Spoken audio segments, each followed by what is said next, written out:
on. Cool. Hold on, let me see again. What's that? Oh, thank you. Which way do we need to look? Mask or no mask? Cheese. I promise I'm smiling. Yeah. That Where's was those your- markers? We could draw that big smile. That's right. Okay.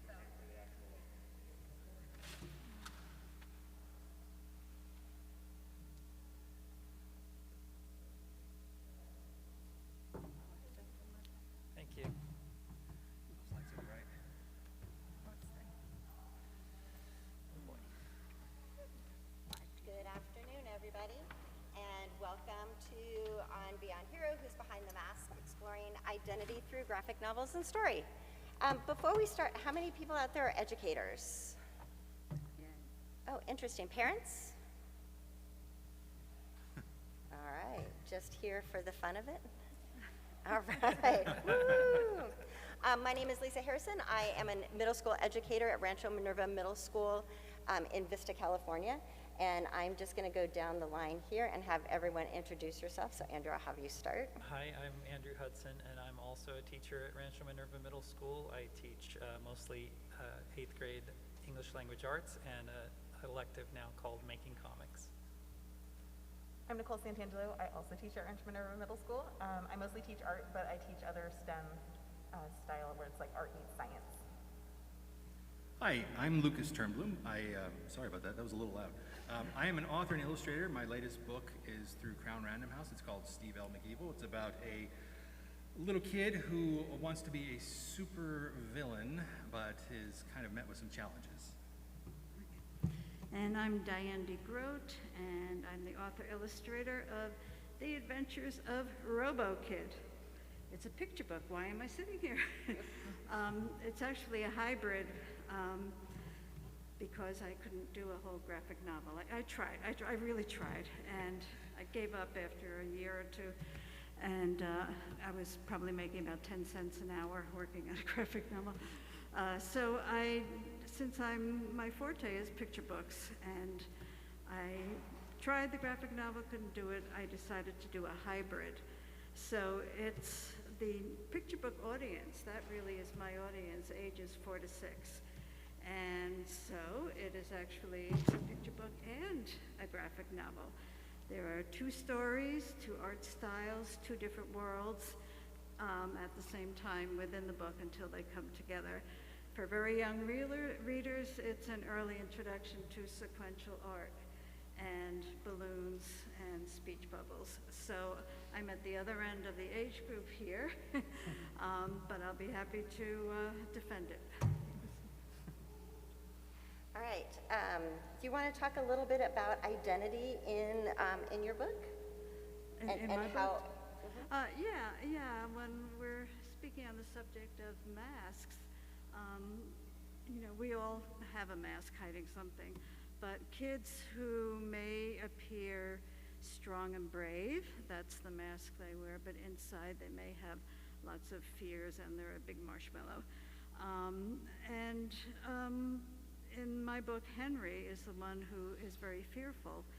He's the human, and he really looks up to Robo-Boy, and it turns out that Henry is the one who actually ends up as the superhero, and Robo-Boy ends up as the one who needs help, and they kind of switch roles. So I think we have to kind of accept the fact that we can't judge people by the mask they're wearing, because inside they can be a totally different person. And I think the whole point of kids sinking themselves into these books are to realize that that's a world they can think about and join a little sensitivity to other people and what's inside them. Beautiful, thank you. Lucas, do you want to talk a little bit about your book? Sure. One of the themes in Steve L. McEvil is the little boy, Steve. He's descended from a long line of supervillains, and his grandfather in this story is the world's greatest supervillain, but he's retired. And Steve's got an enormous legacy to live up to. And the problem is he's not very good at villainy. He just keeps messing up. And then along comes a new kid named Vic, and Vic wants just to be friends. And during this beginning friendship, Steve kind of thinks about, well, maybe, you know, I'm terrible at villainy. Maybe this isn't what I'm supposed to be doing. So he sort of questions destiny, you know, like, maybe there's something, maybe I'm not supposed to be this, you know, because of my family heritage. Maybe I'm supposed to be something else. And that's kind of like the overall theme of the trilogy, because it's the first of three. And so in the first book, we get a little bit of a taste of that.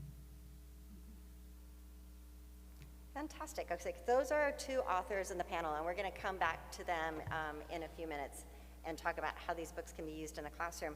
But we have two educators, and Nicole, I'm going to start with you.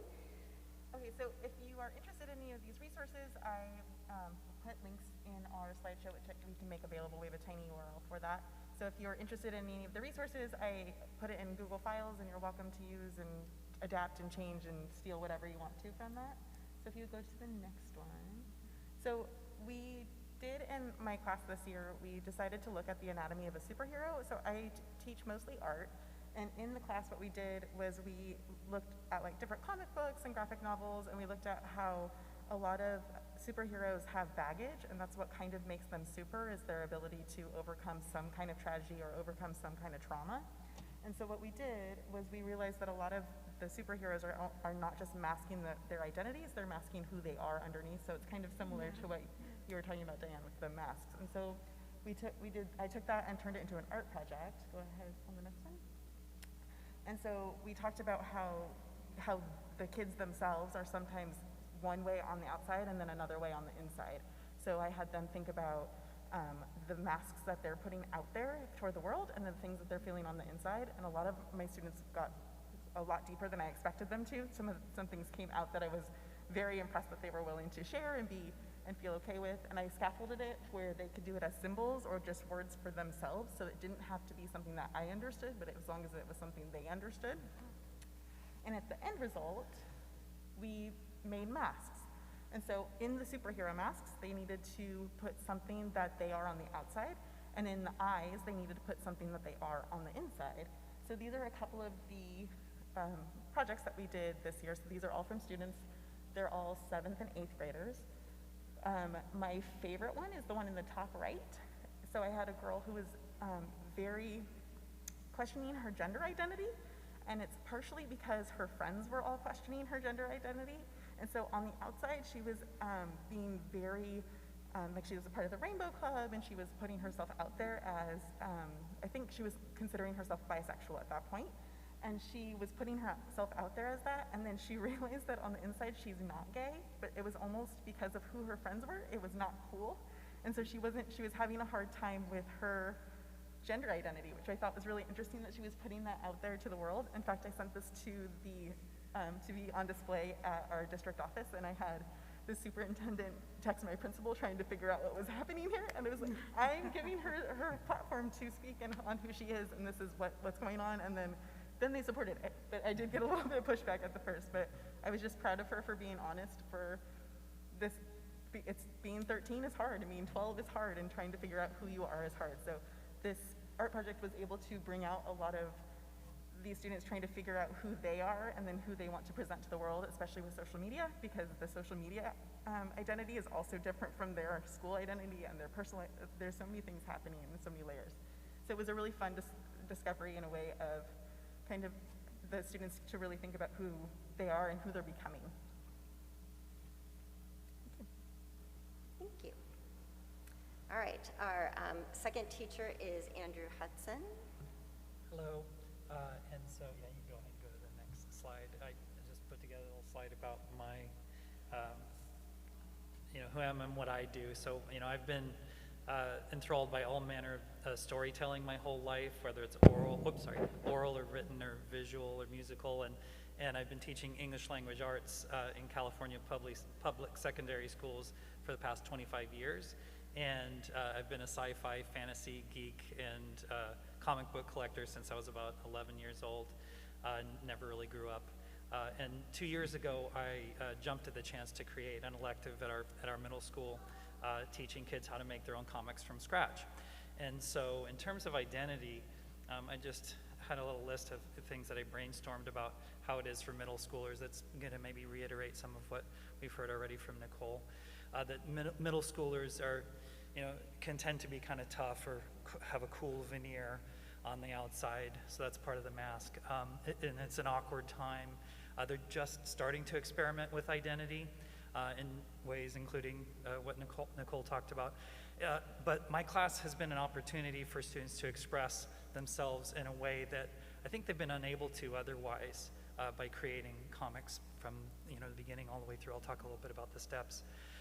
And so I really give them a creative license to get imaginative. And I find that students have continually shown their vulnerability in ways that they maybe never would otherwise in other contexts. Because they can, and even in my class, they can tend to be kind of uncomfortable sharing with their peers. And at first I really tried to push that, I want everybody to share their work. And I kind of let up on that a little bit, just sensing how much anxiety there was around it. But if students wanted to, they could, of course, or they could share in pairs or a small group. So the anxiety of dealing with emotions.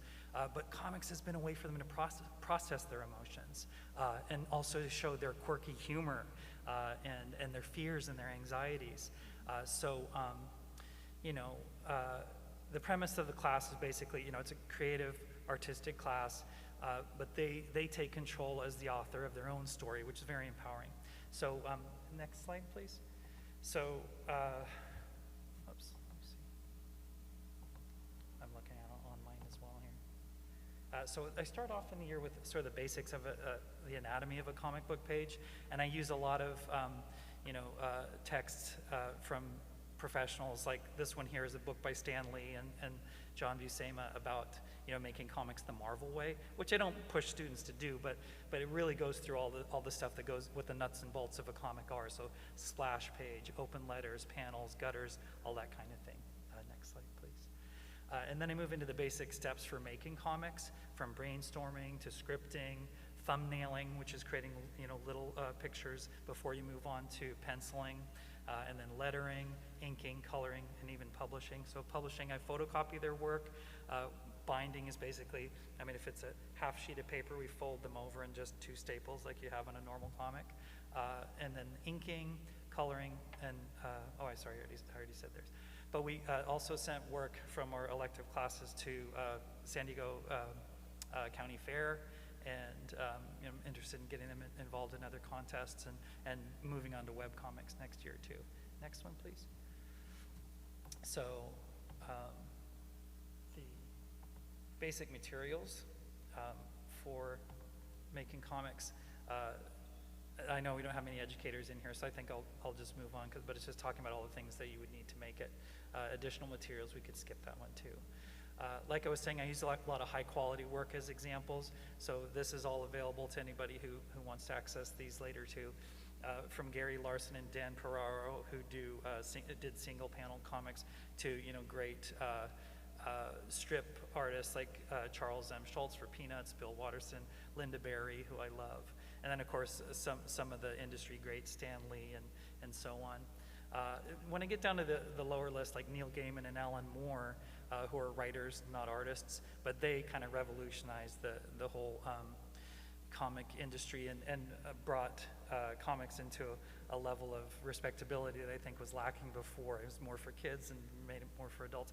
So Neil Gaiman and Alan Moore I have there, but I would just say if you are a teacher, that's more high school level because of the maturity of the work. And then we get into manga as well, and manga is incredibly popular among our middle schoolers, and as is anime. And so I also listed Hayao Miyazaki, who many people might not realize. He's like the god of anime. Most people know that, but a lot of people don't realize that he started out in manga as well. And I use Nausicaa of the Valley of the Wind, which is a really incredible epic.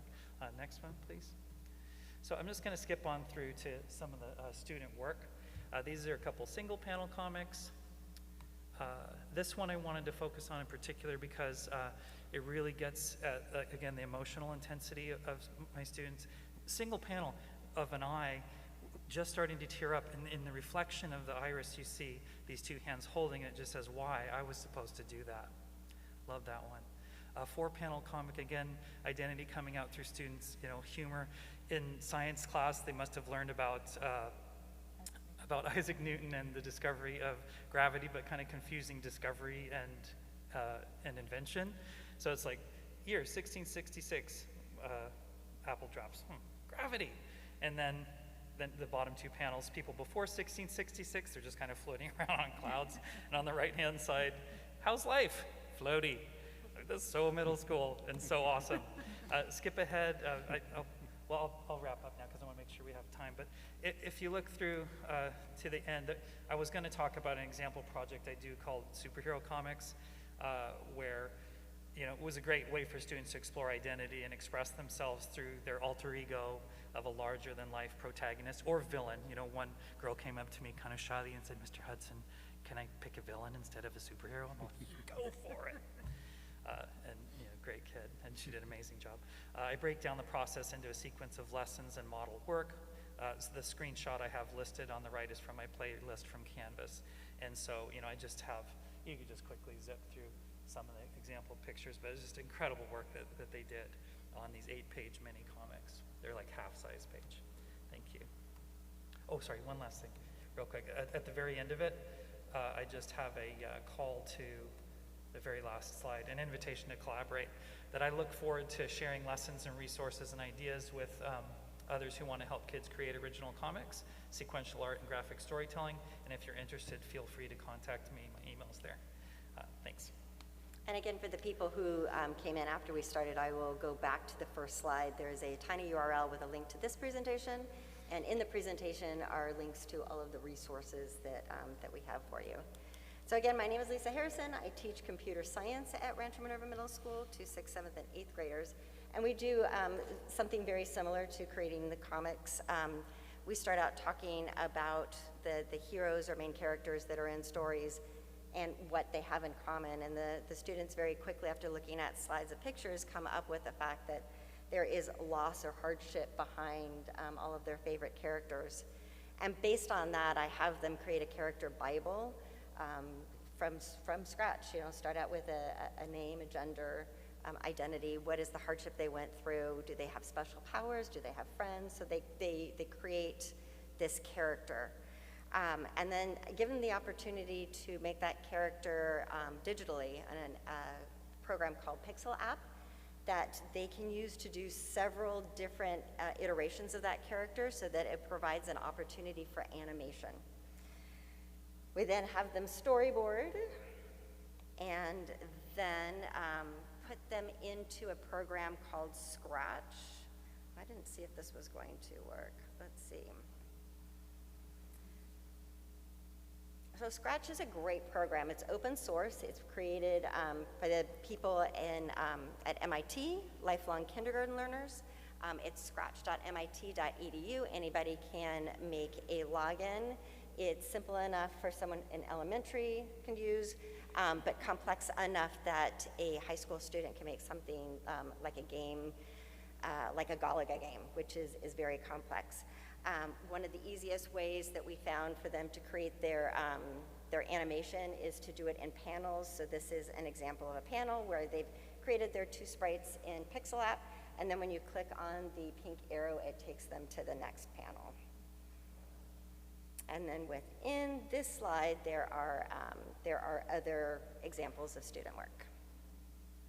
All right, so I'm going to go back to the very beginning of this, so that if you want the URL, it's right there. It's tinyurl.com/SDCC behind the mask, and I do believe it is case sensitive. All right, so you've heard our ways of interacting with this in the classroom. I'm going to go back to Diane and ask you, we've all done middle school here, so we don't have a lot for lower grades yet. How would you anticipate a elementary school teacher using your book to talk about student identity in the classroom? I would say almost the same thing. I mean, first graders make comics in the class. First graders can make comics in the classroom. They understand sequential art, and even though they may not be reading the middle grade comic books, they're certainly reading the. There are books for easy readers. Like if you know Mo Willems and his Elephant and Piggy books, I mean that's the forerunner that kids, without even thinking about what it is, understand how to read it and how to enjoy it as something they can read, and it's also not a baby book. Even though it's a pig and an elephant, it's still not a baby book.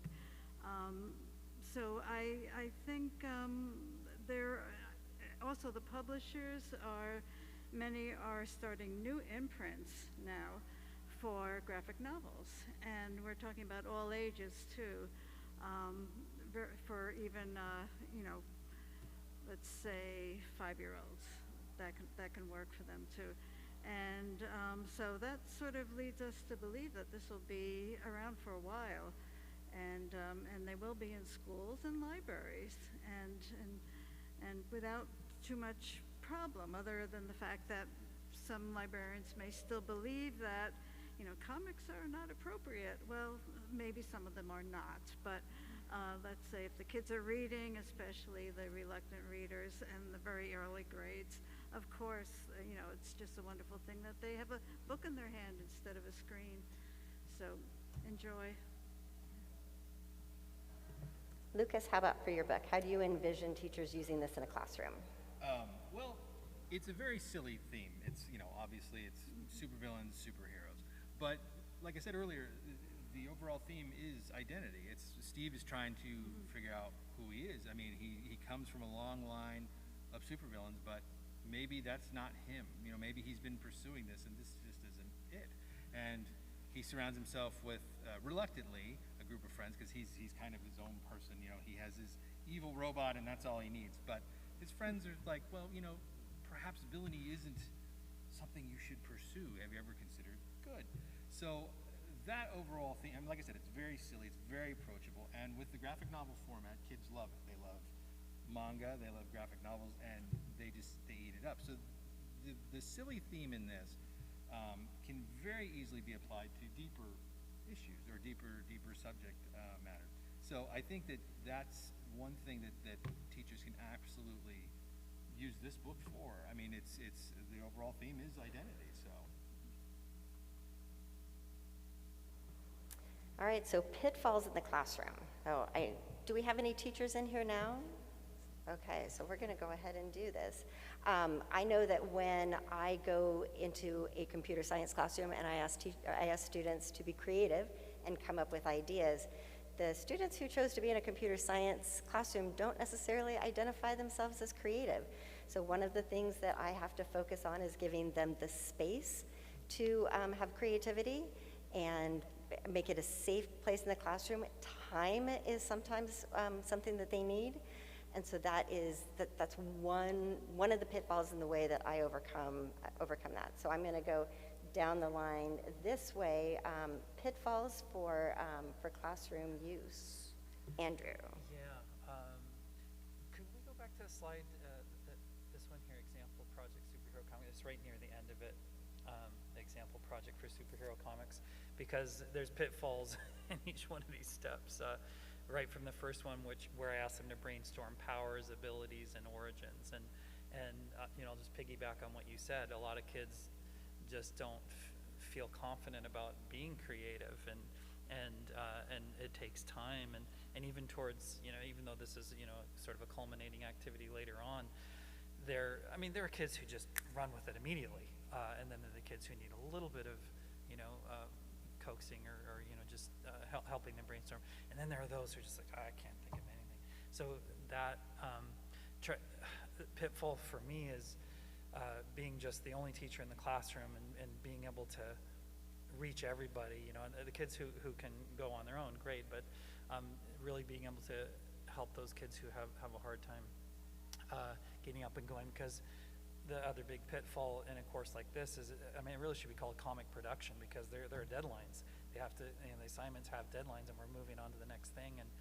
so I haven't perfected it by any means. It's a constant struggle, and you know, like I said, I'm open to suggestions. But I mean, I end up spending more time, you know, one-on-one with those, or a small group with those kids who are having a hard time. But yeah, thanks. Nicole? Would you mind going back to the student examples? Or actually to the brainstorm. So one of the things that I did this towards the end of the school year so that I already had a rapport with the kids, because I knew that it was a big ask for them to think about, not necessarily what they're putting out on the outside, because I could list that for them. Like I can say exactly when you come into the classroom, what do you look like, how do you act, who are your friends, what is this? But when I was asking them to brainstorm the things that they are on the inside, which is not necessarily something they want to share with other people, that was a very difficult thing to ask of them, and I knew that going in, and so I started it with, it could be a symbol, it could be a word that just means something to you. It doesn't have to mean something to me. I just need to know that you're trying. And then by starting off with it being safe, and I showed them an example, and then I explained to them what mine meant. And so I shared with them that I have horrible anxiety, like coming to the classroom and standing up here every day. I have to really talk myself through it. It's a thing. It's part of my life. I just live with this. But I asked if they knew that before I said anything. So by sharing that I have a thing that I'm not presenting to them, but that is always a thing underlying, it helped them feel a little bit more comfortable to realize that we all have these things that we're hiding underneath, and then eventually, like, you can share it or you cannot. And so when we started after talking through some of my issues, which I'm a middle school teacher, I have plenty. And so after talking through some of my things, the students started feeling more comfortable, and so they were not willing to share it out loud, but then I would walk by and they would whisper, I also have anxiety. So it became, okay, well, what does that look like for you? How does that feel? What does your body feel like? What is this, what are you trying to fight while you're doing it? Because it looks different for everyone. And so it created a lot of really great conversations, but getting them to start was very difficult. So it was an interesting conversation. And then I started actually having conversations with my own kids to see if their things were starting to match, and they're too young, so they're pretty open with their stuff. So their elementary age, and I can say as the elementary age, they're not hiding many things, so they were more open to all of the stuff. So something changes in middle school where they're starting to hide who they are on the inside versus who they are on the outside. Lucas, any other pitfalls that you see with using your book? Anything that teachers would have to be aware of or to think about ahead of time, conversations they might need to have? Nothing particular. There's really nothing in Steve L. McKeeble that's gonna, parents or teachers will have to say, wait a minute, should I know about this? I mean, there's really nothing like that. But I will say that it's when you give a child a graphic novel, I've noticed that they want more, they want more, they want more. And which is a great thing. But I notice a lot of parents worry that, well, are they ever going to read real books? It's like, well, these are real books, but it's the perfect gateway to get them to that point. So really, it's not so much a pitfall, and it's not something that parents and teachers and librarians should worry about, because they will get there. Encouraging the children to read is the most important thing, and using a graphic novel is the perfect way. I've seen it with my own kids, with my nieces and nephews. I've seen it with students. And so I know that that's one thing that parents and some teachers worry about, but don't worry about it. Use the graphic novel. That's why there's so many of them out there now. And I can remember a time when, just 10 years ago, you go to Barnes & Noble or you go to any bookstore, and the graphic novel section was like this for all ages, and there was DC and Marvel and Image. But I mean, now is such a wonderful time with all ages books. They're everywhere, and teachers and really just don't need to worry about it. It's the perfect way to get them to read. I agree. Dan Rather's book, which is supposed to be phenomenal. I have not read it, but it's gotten a lot of play on Twitter. I picked up what I thought was a copy of it in one of the booths, and it was a graphic novel. Oh, wow. So they definitely have a place. Yeah. Any other pitfalls you can think of, Diane? Well, there is a special pitfall for the non-reader. Story time. Have you ever read a comic to a group of kids? And you have to point to each one and read each one, and it's very small, and there's so much time. Instead of looking at one picture, they're looking at several panels. So that is the pitfall. But at the same time, if the teacher is using a whole book approach, which means that you can stop and talk about the pictures. You know, when you come to something, if a child doesn't understand it, especially how a character is feeling or how do you identify with that character, you're able to ask those questions as you go on. You don't have to just read the words, whatever's there. You can share the character and talk about it and the situations.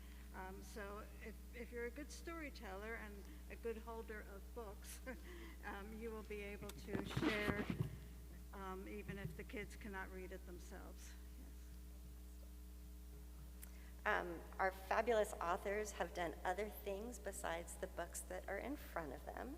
And I was wondering if you would be willing to talk a little bit about your other work. Lucas, do you want to go first? Oh, by all means. Or Diane, you want to go first? Okay, Diane, tell us about your other books. This is not my usual thing. I've been illustrating for 40 or more years, and I've been writing books for 25. So I've been doing it my whole life, you know, picture books and chapter books, illustrating. And when my last 2 series had ended, I said, okay, now's the time I should do the graphic novel, which is on every illustrator's wish list. Before I die, I'm going to do a graphic novel.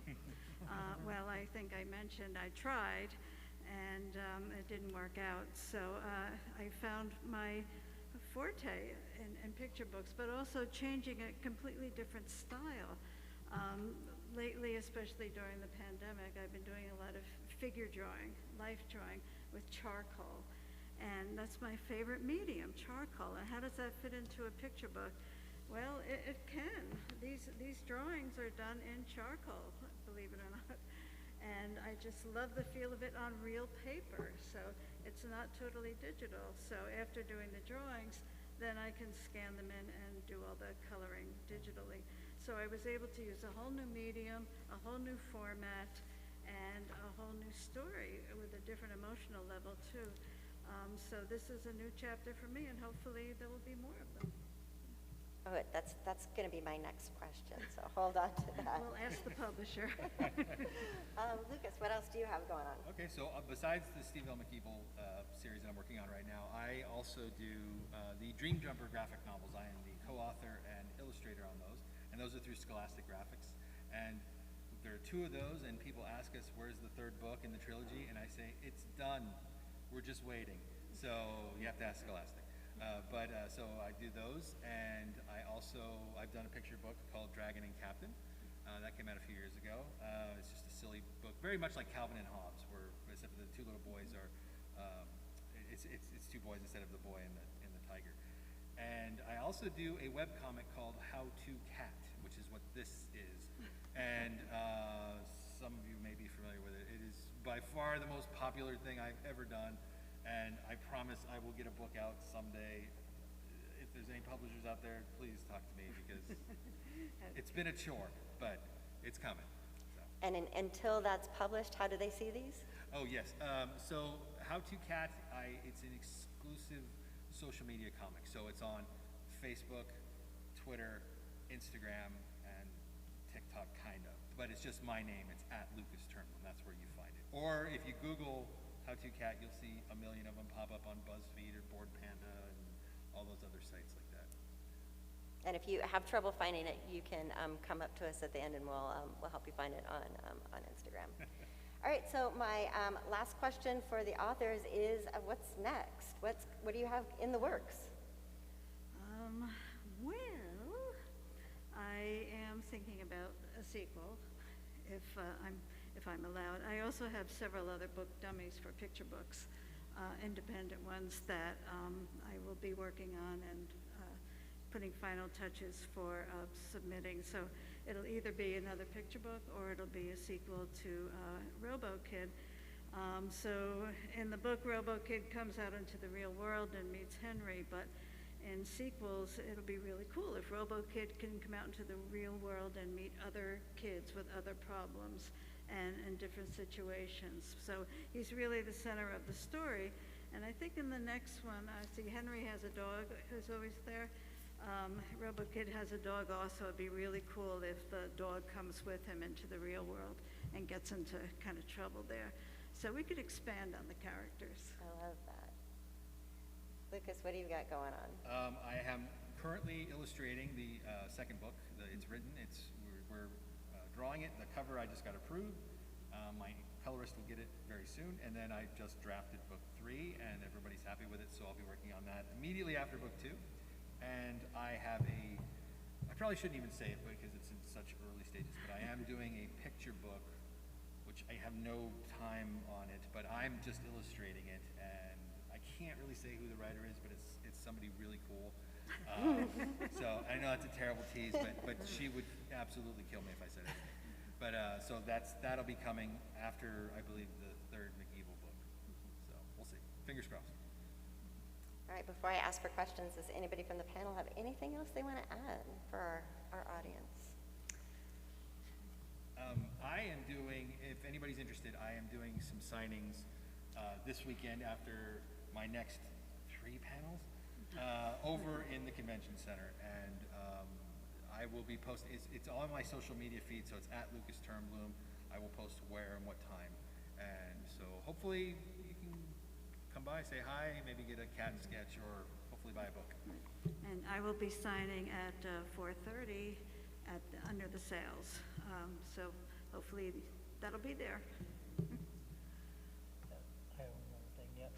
In response to the pitfalls again, just to do with artistic ability, because if you're thinking about teaching kids comics or you're thinking about creating your own comics, artistic ability doesn't need to be an issue, so long as you're being honest with your own creative process. And I want to show, if I could real quickly, one more example to show that from the presentation. So there's a there's a slide pretty far along with right here, student work on 8-page mini comics. So what's that slide, 21 or around there? Yeah. This was towards the beginning of the slide 21. Oh, sorry, that's my slide presentation. Sorry. I'll keep going back. It's the beginning of this one. Yeah, right there. So in the middle of the year, beginning of the year, there's one project where we take a single sheet of paper and fold it over 4 times, so it's like an eighth of a page, really mini comic. But it's cool because you don't need to do any binding or anything, because once you fold it over, you got 8 pages. And so I had an example here that I was going to show you of someone pretty early in the year who just did stick figures. But what an incredible, his imagination just was like out there, and I was so excited about it. Called it the trash. And again, daily anxieties and stuff come out in this too. I don't know if you can read it, but the first panel is just the cover, the trash. Then the second one, the first panel says, as the boy, I have to enlarge it on my screen so I can see it better. As the boy is watching TV, he feels a vibration on his phone. This is the second panel on the second page. His mom tells him to take out the trash, or else. And then the third panel, suddenly, everything seems pretty normal so far, but the third panel, he opens the door, and it's like suddenly everything went weird. And then the stick figure says, oh, not again.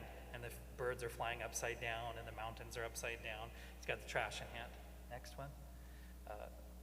And then top panel, I'm not liking this. And then bottom, where did all this water come from? Imaginations do run wild, right? That's my favorite caption in the whole thing, because his imagination is running wild in this comic. Next page, just one panel, blue, blue, blue, blue, and the fish. But he's still carrying the trash, still taking the trash out. And then the one on the right-hand side, kind of like an emoji, with the tears coming down. Why were the fish big? Just like, ah. Bottom one, sniff, who's there? As he walks to the dumpster, so I don't know what happened to all the water, but it's gone. As he walks towards the dumpster, he hears odd noises. Next one. And then, like nightmares I've had when I was a little kid, just bizarre, weird monsters appear out of nowhere in ordinary situations. Mom! As he wanders to the dumpster, he approaches a massive snake. And then the last one, page 8. No explanation, just little stick figure with all these hatch marks around it, showing this anxiety and this fear. Not a happy story, but blew me away when I saw this, and mostly just stick figures. So again, I think artistic ability is not an issue so long as you're being emotionally honest and following your own creative process. Thanks. All right, again, this is our tiny URL that is the link to this presentation that has all of the links from the educators. Is there anybody who has any questions for us? I want to just make a point on what he just said about, that's a very interesting and very important point about comics in general, is that the artistic style isn't the most important. Absolutely not. It is the writing, 100%. And without the writing, without the story, you have nothing but pretty pictures and or stick figures. So I constantly have to remind my children and other children that it's the writing. It's the most important part in terms of graphic novels or comic strips or web comics or you name it. And it's important that the kids, they tend to think when you're doing comics, at least it's been my experience, they think, yeah, we get to draw, you know, it's like, well, that's part of it. The writing is the absolute most important part. And like Randall Munroe does a comic called XKCD, and it's just stick figures, but it's one of the most brilliant web comics out there. And it's very much just dependent on the writing. So yeah, I think that's something that needs to be, you know, reiterated with the kids when they have a comics lesson coming at them. They're like, well, that's just part of it. The drawing's just part of it. Writing is the most important part of it. One question back here. Yes, I'm excited about that. As you can tell, I'm on a panel with Randall Munroe. I'm super excited about that.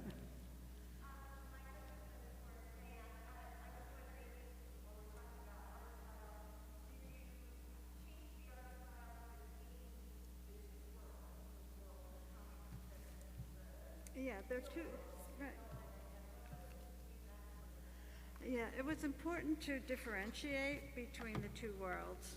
So we see Henry's real world is realistically drawn, and the cartoon world is digitally done on the computer. It's very cartoony. So choosing which two styles would go together, that was a big thing. They had to work together on a page that looks good, but they also had to be different enough that the child would know which world is which. So that was a big thing, but it worked out very nicely.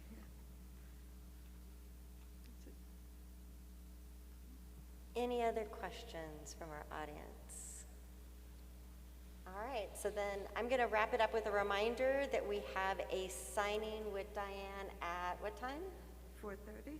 And a signing with Lucas at? I don't know. Actually, I didn't see it on my schedule, so I'm not sure. Okay, so if you go to his Instagram, which is? At Lucas Turnblue. You can get his signing information, and also as a bonus, you get how to count. All right, thank you, everybody. And you'll like it.